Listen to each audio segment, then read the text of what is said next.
SUV ni bila bapak-bapak pegang steering automatik, rasa muda balik bang. Honda CR-V tahun 2021, variant TC Premium full spec. Demai sekali dengan all wheel drive bang. Bermaksud 4-4 tayar dia, pacuan 4 tayar.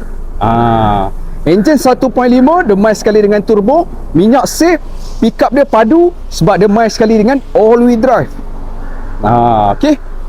Kalau 1.5 tu pun dah padu, 1.5 TC pun dah padu, mai sekali dengan premium lagi padu bang. Rupa depan dia original, bumper dia original, spoiling pun original.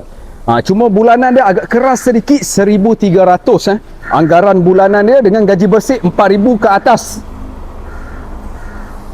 Tapi kalau nak yang lagi murah, saya ada 2.0. 2.0 dia variant yang low spec lah. Dia main yang paling full spec. Yang ni 1.5 TCP, yang nombor 2 1.5 TC dan 2.0.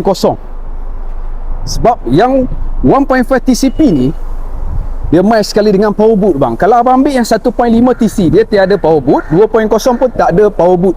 1.5 TCP sahaja dia main sekali dengan power boot. Ada abang boleh buka secara auto lah. Dia main sekali dengan boot tray, bonnet dia, boot dia pun luas boot luas. Dia ada bagi cover sekali, sama ada abang nak pakai ataupun abang nak simpan, abang boleh simpan kat bawah ni.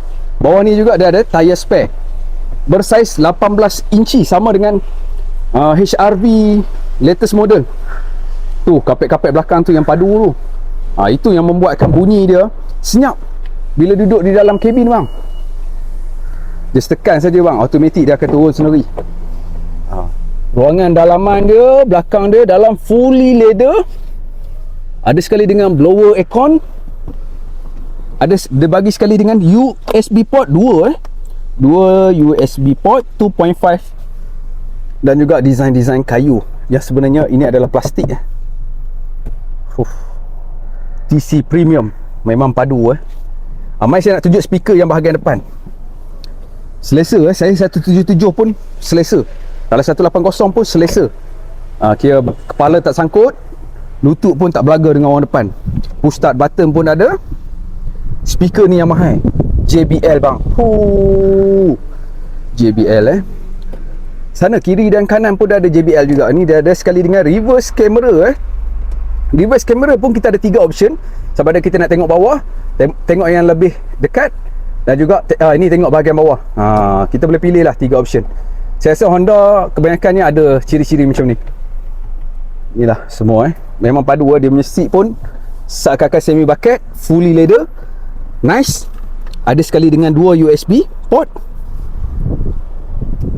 electronic parking brake, dan juga dia punya electronic seat depan, belakang, naik sini, lumbar support lumbar support ni untuk sini bang. Tulang belakang, dia akan support tulang belakang bang. So dia ada 3 function macam tu Jikalau abang akak berminat, boleh saja kontak dengan abang. Boleh kontak dengan Amir Boleh kontak dengan Amir 0111033239.